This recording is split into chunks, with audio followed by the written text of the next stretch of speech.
강원도 현안과 이슈를 짚어보는 이슈토크 시간입니다.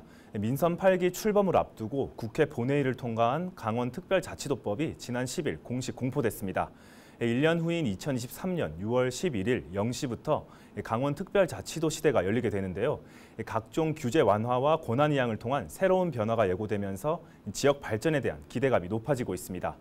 오늘 헬로 이슈토크에선 류종현 강원연구원 선임연구원과 함께 특별자치도법의 주요 내용과 향후 과제에 대한 이야기 나눠보겠습니다. 류종현 선임연구원 스튜디오에 나와 계십니다. 안녕하십니까? 네, 안녕하세요. 네. 지난 지방선거가 치러지기 직전의 지역 수건 사업이었던 강원특별자치도법이 국회 본회의를 통과를 했습니다. 이게 정확히 얼마 만에 이루어진 선거입니까? 예, 뭐 한 10년 정도 걸렸다고 지금 알려지고 있는데요. 네. 특히 이제 10년 전에 강원도지사 공약으로 이제 시작을 해가지고 최근에 이제 그 대통령 선거 공약으로 마무리돼서 실질적으로 윤석열 정부의 지역균형 발전 그 과제에 국정 과제로 이제 채택이 되고 추진되고 있고요. 또 특히 이제 그것을 실현하기 위해서 이제 입법을 이제 발의를 했는데요. 특히 이제 2018년도 21대 신기준위원 평화특별자치도법에 의해서 발의가 됐다가 좀 더 이제 국회가 종료돼서 이제 폐기된 바가 있고요. 또 21대 이양수 국회의원이라든지 또 허영 국회의원께서 또 특별자치법을 이제 발의를 했습니다. 그래서 쭉 이제 논의가 됐다가 올해 이제 최근에 이제 행정안전위원회에서 2월달에 공청회를 거쳐서 이제 이 법안의 논거라든가 여러 가지 이제 추진의 동력을 삼았고요.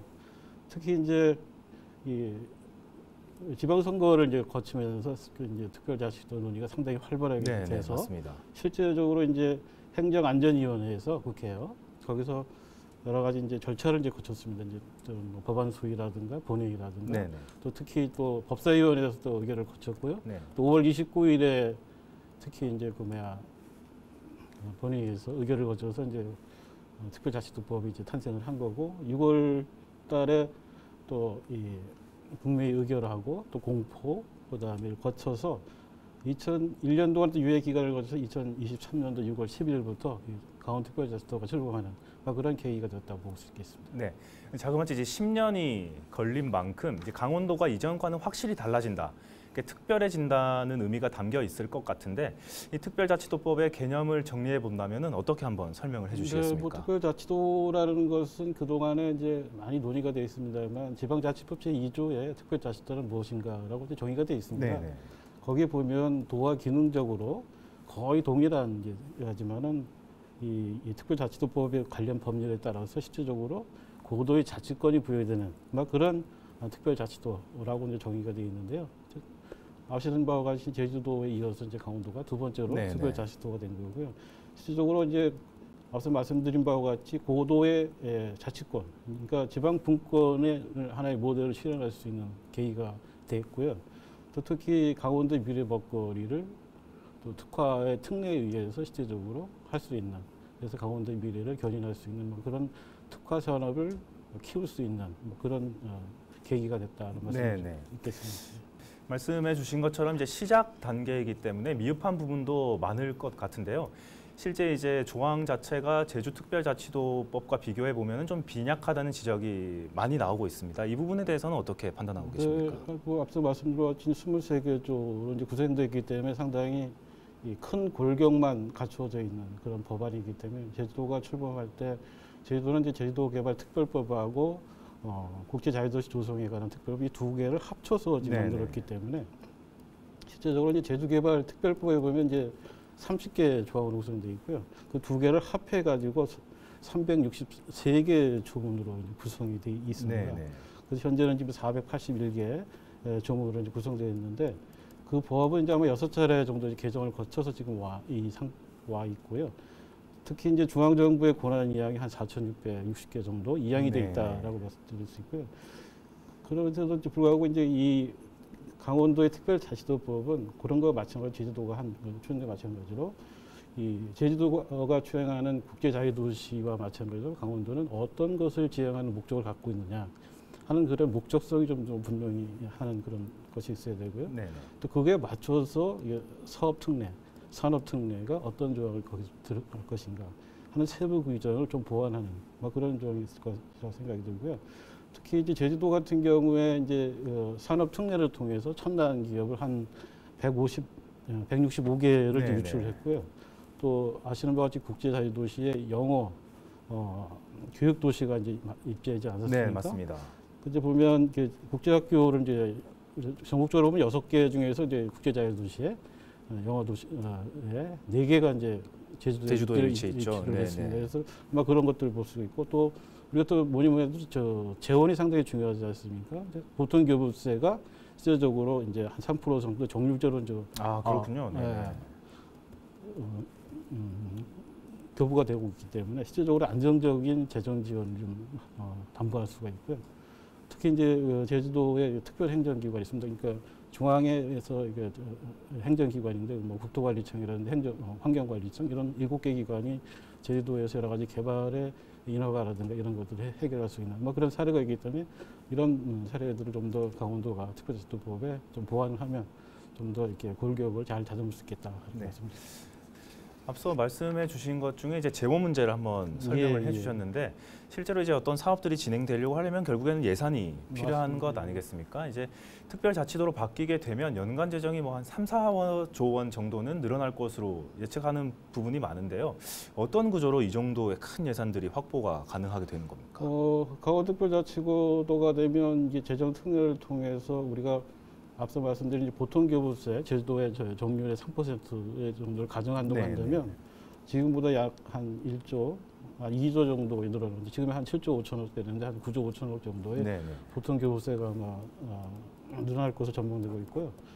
또 국가균형발전특별회계에서 앞서 말씀드린 그 조항에서 이 균특회계에서의 강원 개정이 아마 신설될 거기 때문에 거기서 현재 한 6천에서 8천억 정도 이제 재원이 이제 교부되고 있는데 또 새 정부에서 윤석열 정부에서 이 재원의 규모를 상당히 좀 높인다고 확대한다고 했습니다. 5% 정도 이제 늘린다고 했으니까 아마 그걸 감안해서 보면 한 1조에서 1조 5천억 정도 정도가 아마 확대될 것으로 저희가 그걸 합치면 이제 한 3조에서 4조 정도. 그렇죠. 거기에 이제 특별자치 기금 한 1조 원 정도, 아마 한 4조 정도의 재원 확대가 좀 있을 것으로 보고 있습니다. 네, 사실 그렇게 막대한 재원이 한꺼번에 늘어나게 되면은 여러 가지 사업들을 이제 진행하는데도 탄력을 받을 것 같긴 한데 당장 멈춰져 있는 도내 사업들 중에서 어떤 부분이 좀 가장 먼저 빠르게 좀 탄력을 받을 수 있을 것으로 보고 계십니까?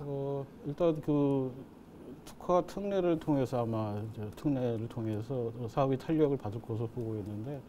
우리 특히 이제 강원도가 꽉 있는 그 산림 규제, 여러 가지 그 분사 규제를 이제 합리화를 통해서 실질적으로 강원도가 중점적으로 추진되고 있는 그 산악 관광이 좀 더 또 국제 관광이 좀 더 이렇게 활성화될 것으로 보고 있습니다. 그래서 예를 들면 이제 대관령 일대 지금 추진되고 있는 그 산악 관광, 그러니까 일명 이제 스위스, 유럽처럼 산악 열차가 다니고 호텔도 줄 수 있고 또 곤드로가 다니고. 또 트램과 케이블카가 다닐 수 있는 우리가 유럽에 가서 많이 보지 않습니까? 막 그런 고도의 글로벌한 그런 관광 지대가 아마 조성이 될 것을 볼 수 있고 또 강원도의 영원히 오색 케이블카라든가 또 특히 이제 우리가 수도권의 상수원 보호구역으로 지금 규제가 많이 되기 때문에 뭐 춘천을 비롯해서 행성 지역의 상수원 보호구역이 일부 해제를 통해서 아마 규제를 합리화를 통해서 실제적으로 그 유치하고자 하는 첨단 산업이나 기업의 입지가 좀 더 가능할 것으로 보고 있고요. 실제적으로 접경 지역이라든가 폐광 지역에 있어서는 접경 지역은 이제 군사시설 보호 구역이 상대적으로 거의 50% 정도 이렇게 규제를 하고 있는데 그 지역에 있어서는 특별구역에서 일정 구역에 한해서는 좀 더 해제를 통해서 뭔가 지역에 일자리를 창출한다든가 지역 경쟁력을 제고하는 데 좀 더 기여를 할 것으로 보고 있고 이것이 된다 그러면 실질적으로 도민들에게 많이 도움이 될 것이고 사업이 원활하게 좀 추진될 것으로 전망되고 있습니다. 네, 여러 가지 이제 그런 장밋빛 전망도 해볼 수도 있지만은 한때 이제 제주도에서는 과도한 외국 자본, 특히 중국 자본이 유입이 되면서 이제 무분별한 난개발이 이루어져서 문제가 되기도 했었습니다. 이제 강원도에서도 역시 비슷한 문제가 발생할 수도 있다 이런 얘기도 나오고는 있는데요. 여기에 대해서는 어떻게 좀 판단을 하고 계십니까? 특별자치도에서 상당히 기대가 높고 그만큼 이제 개발의 수요가 상당히 높을 것으로 보시는데 개발 수요가 상당히 높으면 난개발이라는 것이 이제 반드시 다 쫓아오는데 네. 실제로 이제 제주도 특별자치도가 상당히 부작용이 이제 나타나고 있는 뭐 그런 현실이기 때문에 그 제주도의 그 사례를 이제 반면 교사로 삼아서 실제로 강원특별자치도를 법을 이제 추진하고 그다음에 그 개발 사업을 시행하는데 상당히 좀 더 심도 있고 좀 정교하게 좀 잘 다듬어야 되겠다 하는 말씀을 드리는데 특히 제주도 같은 경우에는 2006년도 이후에 15년이 이제 지났습니다. 네네. 15년이 지났는데 좀 더 뭐 인구라든가 GRDP라든가 아마 이 겉으로 볼 때 성장은 상당히 이루어졌는데 내적으로 이제 보면 실제적으로 이면에 이렇게 다 살펴보면 많은 사람들이 오고 가고 물류가 흐름에 따라서 이제 부동산의 그 지가가 상당히 맞아요, 높아지고 맞아요. 네네. 또 그로 인해서 이제 주민들의 삶의 질이 좀 더 이제 기존보다는 좀 더 이렇게 좀 어려움에 좀 처해 있는 뭐 그런 현실을 볼 수 있는데요.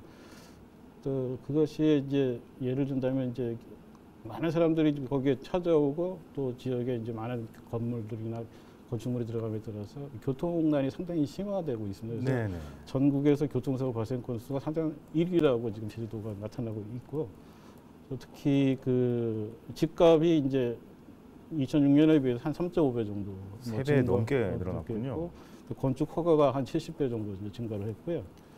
그러다 보니까 외국 뭐 투자자분 아시는 바와 같이 중국 자본이 부동산 투자 이민제에 의해서 많이 이제 좀 했다 보니까 실질적으로 이제 제주도의 그 중산간 지역이 환경적으로 잘 보존되고 또 많은 그 자원인데 그것이 무분별한 난개발에 의해서 개발이 돼서 네네. 실질적으로 이제 자연에 좀 부담이 가는 막 그런 것이 이제 많이 발생하기 때문에 강원도도 그 많은 산지가 있고 또 강원도 환경이 상당히 보존되어 있기 때문에 그런 것을 반면교사로 삼아서 실질적으로 이 개발을 할 때 환경 친화적인 개발과 여러 가지 그런 계획에서 여러 가지 지침을 잘 거기다 담아가지고 좀 더 난개발이 되지 않도록 그걸 하는 그런 지혜가 좀 필요하다 이렇게 말씀드릴 수 있겠습니다. 오히려 이제 시장 군수 선출된 시장 군수들의 권한이 좀 더 커질 수도 있다 이런 말씀이신 거죠? 예, 예. 알겠습니다. 무엇보다 또 향후 법안을 어떤 내용으로 채워 나갈 것인지도 관건인 것 같습니다. 앞서 여러 가지 말씀을 해주셨는데 특히 가장 중요한 이제 조항 같은 것들 어떤 것이 좀 채워져야 된다고 보십니까? 지금 현재 가장 우리가 논의되고 있고 좀 더 이렇게 전문가들 사이에서 이것만은 꼭 해자 하는 것이 뭐냐면 이 특별자치도법 제1조의 목적입니다. 이 특별자치도를 하는 목적이 뭐냐 하는 것이 분명하지 않으면 뒤에 뭔가 이렇게 우리가 놓은 거를 제시하고 그것을 특례를 하는데 실제적으로 많이 어려움이 있습니다. 그래서 이 특별자치도의 목표가 무엇인가가 분명하게 정립이 되지 않으면 좀 어려움이 있겠다. 그래서 그 목표의 정립이 가장 먼저 돼야 되고 그 목표를 정립하는 데에서는 이제 큰 그림입니다. 마스터 플랜 기본 계획이 이제 수립이 돼서 그 기본 계획에 맞춰서 그 특례가 좀 부여가 될 필요가 있다는 말씀을 드리고요. 그렇게 하기 위해서 한 4가지 관점에서 원칙을 가지고 좀 했으면 좋겠다 하는 말씀 좀 드리겠는데요. 이 첫 번째는 이제 강원도의 지리적 특성이 반드시 반영이 되겠다. 수도권과 인접되어 있는 지역이고, 또 그다음에 또 남북과의 접경지역이라든가, 또 동북아의 또 뭐 이런 게이트웨이라든가, 뭐 이런 것이 좀 더 강원도의 그 지역적인 특성이 부각되게 됐다는 말씀을 드리고, 두 번째는 강원도의 지역적인 특화 자원의 내생적인 것도 발전도 있겠지만 외부 수도권이라든가 이런 다른 지역의 특화 첨단 산업과 연계해서 이 두 가지가 같이 시너지될 수 있는 그런 특례도 좀 반드시 필요하다 말씀을 드리고요. 세 번째는 이제 강원도가 상대적으로 낙후되어 있고 저발전 지역이기 때문에 이 국가 균형 발전, 지역 균형 발전의 선도 모델을 할 수 있는 그래서 지역이 이 강원도에서 성공을 해서 전국적으로 확산될 수 있는 그런 모델도 우리가 발굴해서 특례로 가져갈 수 있겠다는 말씀을 드리고 또 특히 이제 앞서 말씀드린 그 특별한 희생에 대한 정당한 보상 그런 차원에서 우리가 수도권과 상생 협력해서 실질적으로 여러 가지 그 첨단 기능을 이전을 통해서 실제적으로 이 강원도에서 이 수도권의 일부 기능을 분담을 하고 또 강원도의 지역의 경쟁력을 제고하는데 하는 여러 가지 그 병행을 추진을 해서 실제적으로 이 사업을 극대화할 수 있는 그런 네 가지 측면에서 좀 더 방향이 좀 더 설정이 됐으면 좋겠다는 말씀입니다. 강조해 주신 것이 보면은 이제 수도권의 첨단 산업 기능을 유치하는 특례가 필요하다고 앞서서도 여러 차례 좀 말씀을 해 주셨어요. 이를 위해서 이제 영서권의 인구 10만 규모의 생활권 협력 도시를 구성할 필요가 있다라고도 말씀을 해 주신 적이 있는데 이 부분은 어떤 내용입니까? 앞서 말씀드린 강원도가 이게 내적 발전도 중요하지만 외적인 외부 요인에서 유입을 해서 실질적으로 강원도의 그 파해를 키워나가는 그런 전략이라고 할 수 있는데 특히 이제 강원도는 영서권에 이제 수도권과 인접돼 있기 때문에 또 특히 수도권과 이 기능을 좀 분담을 해서 실질적으로 상생 발전할 수 있는 그런 모델이라고 이제 저는 말씀드릴 수 있겠는데요. 특히 강원도는 이게 대도시가 없습니다. 그러니까 맞습니다. 30만 도시에 불과하기 때문에 이 영서권 하나의 그 광역 생활 협력권에서 수도권과 인접돼 있기 때문에 그런 것을 좀 해서 100만 정도의 생활권으로 좀 만들어서 그 안에 한 5만에서 10만 정도의 그 수도권의 그 기능을 담는 첨단 신도시를 좀 조성을 해서 거기에 강원도가 중점을 하고 있는 그런 바이오라든가 디지털 헬스케어라든가 이모빌리티라든가 중성 항체라든가 이런 것들과 연계해서 수도권의 그 첨단 산업인 우리가 반도체라든가 또 바이오라든가 뭐라고 했었나요? 하여튼 헬스케어 이런 것들이 같이 융합이 돼서 할 수 있는 그런 10만의 첨단 복합 신도시를 좀 조성을 하는데 저는 이제 아까 말씀드린 그 정당한 보상 그런 차원에서 우리가 이제 좀 더 깊이 좀 알아보면은 미 8군이 그 평택에 이전하면서 평택 지원 특별법이라는 걸 만들어서 2004년도부터 지금까지 지금 하고 있는데요.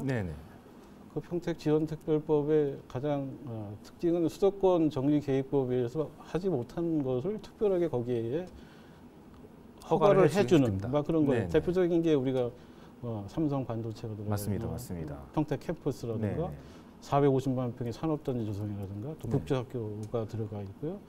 또 국제도시가 조성되어 있고 그러면서 상당히 평택이 옛날의 평택이 아니고 지금 완전 100만의 도시를 바라보는 그런 맞습니다. 하기 때문에 그런 사례가 분명히 있기 때문에 우리도 그런 것에 좀 착안을 해서 수도권의 인접과 상생 발전할 수 있는 그런 개념이다 이렇게 말씀드릴 수 있겠습니다. 알겠습니다. 새롭게 출범하는 민선 8기 강원도정 역시 특별자치도의 구체화를 최우선 과제로 꼽고 있습니다. 이제 법안 시행 자체가 1년이 채 남지 않았기 때문에 이제 강원도가 가장 먼저 해야 될 것은 무엇이라고 판단하고 계십니까? 지금 김진태 도지사 당선께서 상당히 지금 많은 노력을 하고 계시죠. 그래서 어제도 말씀하셨지만 특별자치도 추진단을 구성을 해서 행정부지사를 단장으로 해서 TF팀을 그래서 국단위로 개편해서 좀 추진하시겠다는 것이 상당히 아마 추진하는데 탄력을 받을 것으로 보고 있고요. 또 특히 이제 중앙에서 이제 국무총리실 산하의 추진위원회가 분명히 좀 구성이 돼서 같이 좀 이제 병행할 필요가 있겠다 말씀을 드리고요. 두 번째는 법이 만들어졌기 때문에 이 법의 틀에 맞는 시행령이 반드시 또 마련돼야 되고 거기에 적극적으로 강원도의 역할이 좀 있어야 되겠고요. 또 이 특별자치도에 맞게 또 이 강원도 조례가 또 개정이 돼야 되고 변화가 있어야겠죠. 그 조례 개정도 반드시 있어야 되고요. 세 번째는 이제 앞서 말씀드린 이 제주도는 국제자유도시, 또 세종시는 행정중심복합도시, 강원도는 이게 뭔가 하는 이렇게 지금 기본계획이라든지 이런 것을 통해서 좀 반드시 마련할 필요가 있고요. 네 번째는 그것을 달성하기 위한 여러 가지 특별한 계획의 구역이 아마 지정이 돼야 됩니다. 전체가 지정이 되는 건 아니고요. 일정 규모 이상의 면적에 한해서 아마 지정이 될 것으로 보고 있는데 이 계획 지구를 어떻게 결정할 건가. 순서도 중요할 것 같고요. 그렇습니다. 그런 것이 좀 굉장히 중요하고요. 또 거기에 맞춰서 이제 강원도가 그 특례를 어떻게 좀 거기에 부여를 해서 실제로 그것이 실효성을 가지고 추진될 것인가 하는 것도 상당히 중요한 그런 측면이고, 또 무엇보다 중요한 것은 이것이 이제 도의 아니면 기관에 의해서 일방적으로 추진되는 것이 아니라 또 모든 도민의 또 합의나 도민의 의견을 바탕으로 추진돼야 되고요. 의견 수렴이 반드시 필요하다는 말씀이시죠? 그런데 네. 또 전문가의 의견 포럼 이런 것이 네. 좀 더 다 병행될 때 또 이 특별자치도가 또 원활하게 잘 추진됐을 것으로 보고 있습니다. 헬로 이슈토크 지금까지 류정현 강원연구원 선임연구위원과 함께했습니다. 오늘 말씀 감사합니다. 고맙습니다.